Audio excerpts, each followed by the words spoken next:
delighted to say, here helping us wrap up the show, their final proper segment of the week is the West Ham women, and it's Isabelle Barker, friend of the show, sports journalist and WSL expert from the Sun newspaper, big Fulham fan as well. Isabelle, how are you? It's great to have you back with us, and I'm sure you're delighted to have seen your team win at Anfield, despite the fact that everyone does that these days. Thanks for saying that, but I actually love talking to you after Fulham win. It's like you eat your words, and you're so cruel to me, and you taught me so much that if we do stay up, can we just do like a special We Are West Ham thing where I come on and just rinse you for all the things you said about Fulham and me? Yes. I'd really take a lot of pleasure from that. Yeah. Can we sit in and listen and perhaps every now and then just join in? Of course. I've already been signed. I'll tell you what, Jonesy, Isabelle's your the person you want to call on. So Isabelle, earlier on in the show, we had Tracy Tombides, who's a mum of Dylan Tombides, who was a former West Ham Youth Academy player who unfortunately died of testicular cancer, and they do some great work. We're raising money.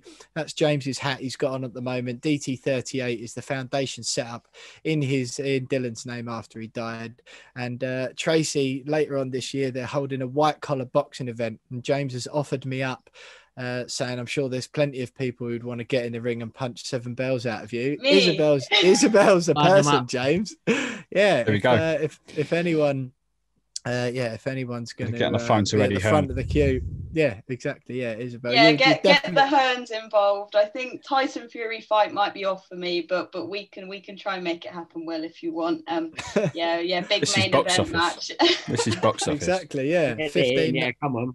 1995 pay-per-views. You are a bit of a martial arts expert as well, aren't you, Isabelle? So I wouldn't even fancy my chances, to be quite honest.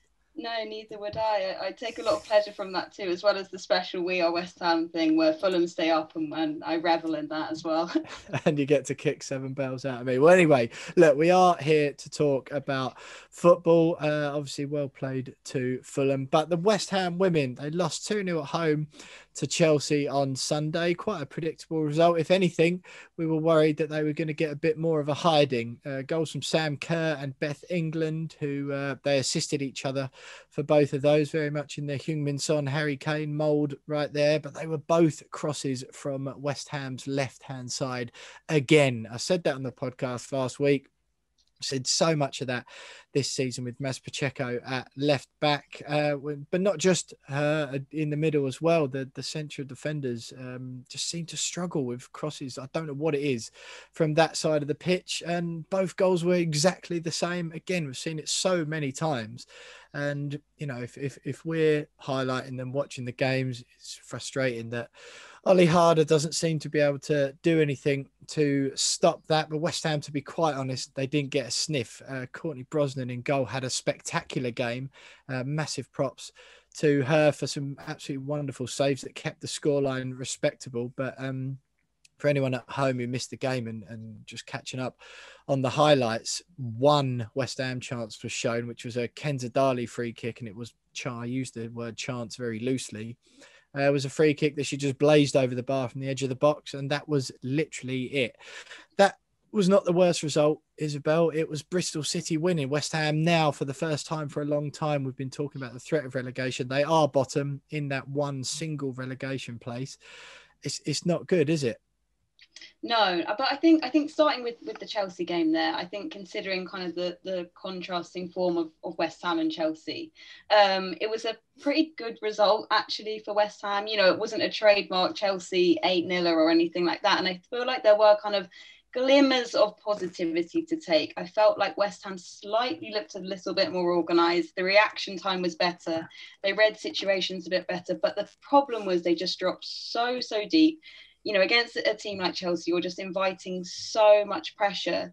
And it kind of seemed like every man and his dog in a West Ham shirt was defending in the box at times. And it was only a matter of time before they scored. And I guess when Chelsea scored so early on, the typical West Ham reaction at the start of the season was drop your heads and you know, arms up in frustration. But we didn't see that. I felt like it was a bit more organised. I do feel like West Ham were unlucky with some offside decisions as well. But that's just the harsh reality of women's football. The officiating is not good enough. But I think it's gut wrenching for West Ham though, when it can be between kind of life and death, staying up or being relegated at this point. But Pernilla Harder is one of the best players in the world. But yeah, that left back position was exploited so many times, and I feel like Oli Harder either needed to kind of he needed to react, and I don't think we've seen that from him yet. He needed to react, he needed to be proactive, and he needed to bring on changes, he needed to change it around, or bring on some reinforcements, and we didn't really see that happen. So that's a bit worrying that Oli Harder kind of hasn't brought this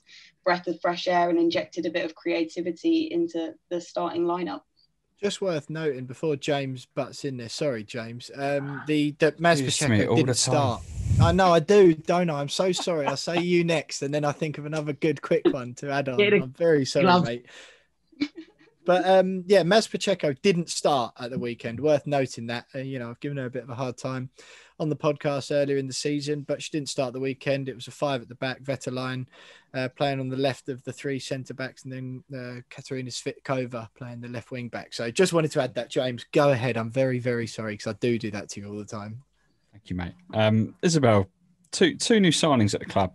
A debutant at the weekend. Is it Danny Björnsdottir? Apologies to anyone from Iceland who if I got that wrong. And then we've got the emergency loan signing of Emily Ramsey from Man United, obviously with the injury to the first team keeper. So those two players, are they going to strengthen West Ham? Obviously the Icelandic midfielder. I'd love to say her name again, but I can't. So I'm just going to call her Icelandic midfielder. Sorry, mate, I didn't actually hear it. So if you want to try again. Let's call her Emily. Is she going to improve West Ham's midfield? Obviously, she's only played one game. It's a debut at the weekend, but they need someone in there to really sort of give the team a boost and improve the team somewhere, surely.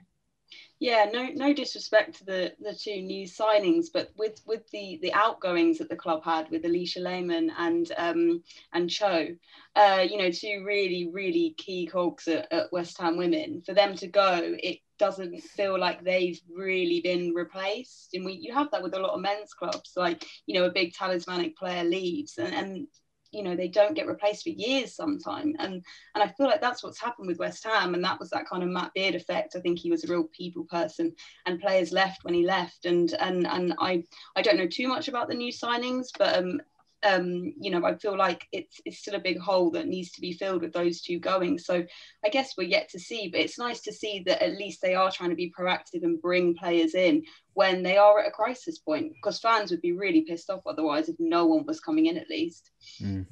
Isabelle, I know it's early days and it's the first relegation zone, so there's no need to panic, but should there be any concern that if West Ham were to go down, the women's side that is, would the Sullivans still or into that? What's the future of the club looking like if the girls were to go down?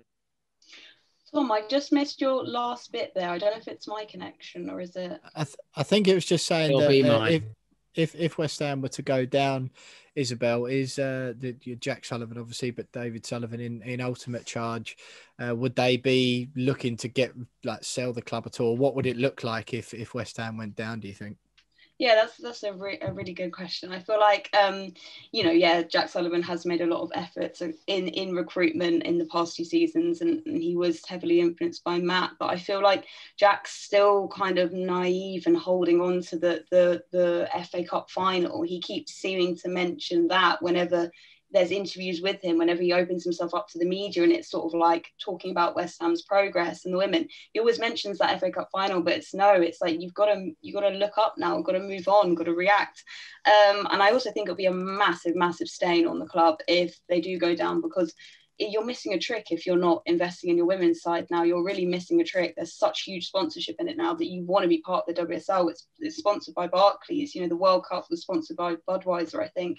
So if you're a top Premier League side, the men are doing so well.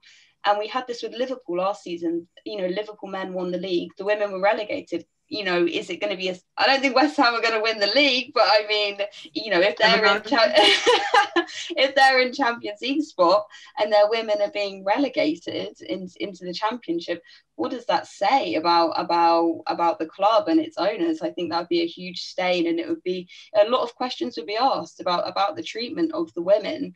I just hope that someone steps in, and maybe it's been too much for Jack. Maybe, you know, this is his first proper job in football, and I don't feel like he's proved himself since the Wembley FA Cup final, which he keeps seeming to bring up.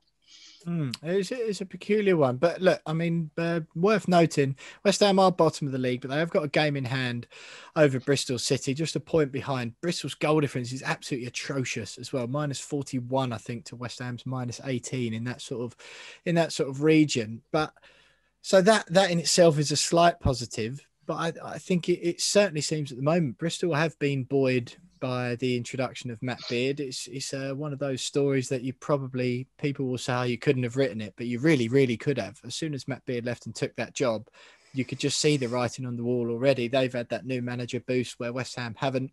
What's your genuine expectation for the season? Tom mentioned what might happen if the girls go down, but how do you actually see it playing out? Because it is a real possibility, no matter what anyone says now, or that regardless of the quality of the players.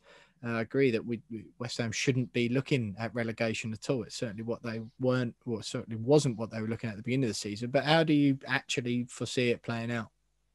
Well, I think like you say, like there is that game in hand, and it is so close that anything can happen. And also, West Ham have just played Chelsea. I don't feel like you can judge a side when they play Chelsea. It's like complete disparities in the women's game.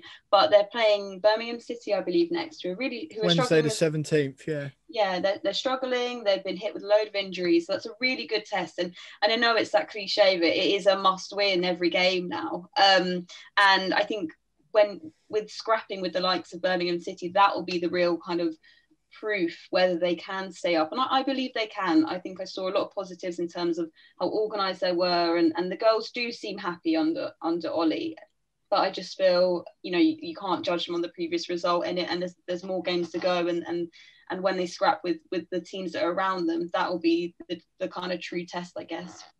What do you think for that Birmingham game then, before we let you go, Isabelle, and say goodbye to everyone for another week on the We Are West Ham podcast? That Birmingham game, you mentioned it there, at home, Wednesday the 17th of March, 7:30 p.m.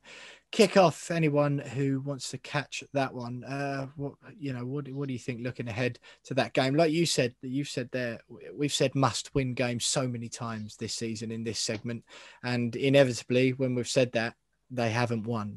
So what's your sort of, how do you see that game playing out? Yeah, I'm really looking forward to it, because I think it's not only are they fighting, kind of they're reacting on their own performance, it's they've just got this huge weight of pressure from Bristol City doing well with their old manager. Like I just want to be a fly on the wall in the dressing room, because like they must have so much pressure on them now, and I really want to see their reaction. I guess it's going to be like sink or swim. You know how bad I am with sayings, Will. I don't know if that's the right saying, but yeah, sink or swim. And yeah, it will be the true test. And I think, and Carla Ward, who is the Birmingham City manager, is a really fiery, amazing leader, and it will be a really tough game. But they've also been struggling with a lot of injuries, you know, trying to fight out that relegation zone, which they have been in throughout the season. So yeah, it's going to be a really, really good game. Absolutely. Well, sink or swim and must win, they're two cliches James Jones would have been proud of there. And yeah, we know you love a phrase. What did I say last time? I don't know. I was just trying to fire without smoke or something like that. God. Yeah. So bad. Had a mare. But look, it's absolutely great to have you with us again tonight. We always appreciate you giving up your time and coming on to make this podcast better. Let's hope that the West Ham women can be better next up against Birmingham City. I think Isabelle's right. Can't read into a defeat to Chelsea too much, but the improvement in Bristol City is worrying. But fingers crossed the girls have got enough to get over the line against Birmingham and then start climbing up that table. And let's just stay up this season, if nothing else. But Isabelle, thanks so much for joining with us. Isabelle Barker, sports journalist, WSL expert from The Sun. Stay